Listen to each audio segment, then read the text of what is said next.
ওকে, তো আপনাদের জন্য আজকের ভিডিওটা আমি করে দিতেছি। এটা হলো যে আপনারা সোয়াপের বিষয়টা নিয়ে, যে নতুন শিটে আমরা সোয়াপ কিভাবে করবো। তো আপনারা জানেন যে আমরা সাসপেক্টের নাম, তারপর অ্যারেস্টেড ডেট অথবা ডিপার্টমেন্ট, পোর্টাল, এগুলা যদি এই তিনটার থেকে ইনফরমেশন কোনোটা ভুল নেই সেক্ষেত্রে আমরা সোয়াপ করি। তো এখন আপনারা কেউ যদি, আগে আমরা নিজেরাই সোয়াপ লিখতে পারছি রিকোয়েস্ট যারা করছি, বাট এখন থেকে এই জিনিসটা একটু চেঞ্জ হয়েছে।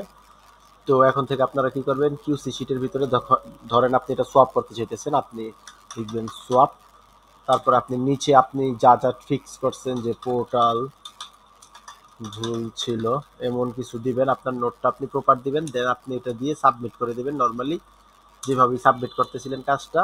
দেন এটা আমাদের শিটে চলে আসবে, আমরা দেখে আপনার নোট দেখে আর আপনার ওই সোয়াপের কল দেখে আমরা আসলে ডিসাইড করব যেটা সোয়াপ করব কি করব না। বাট আমার মনে হয় যে ম্যাক্সিমাম কাজই সোয়াপ হবে যেগুলো আপনারা নোট দিবেন, কারণ আমি আশা করতেছি যে আপনারা কেউ উল্টাপাল্টা তো আর লিখবেন না যে সোয়াপ করার জন্য।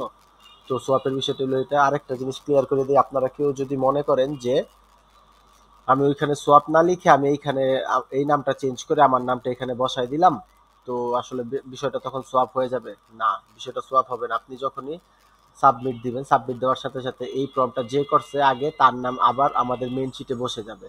তো আসলে ওইটা সোয়াপ কিন্তু আপনাদের কাউন্ট করা হবে না। তো এই জন্য অবশ্যই আপনারা সোয়াপের জন্য কিউসি শিটের ভিতরে লিখে দিবেন সোয়াপ, আর আপনার যেই যা যা ফিক্স করছেন ওই কারণটা আপনি লিখে দিবেন। দেন আমরা এটা সোয়াপ করে আমরা আমাদের যেই একদম মাদার শিট আছে ওই মাদার শিটের থেকে আমরা এটা চেঞ্জ করে দিব।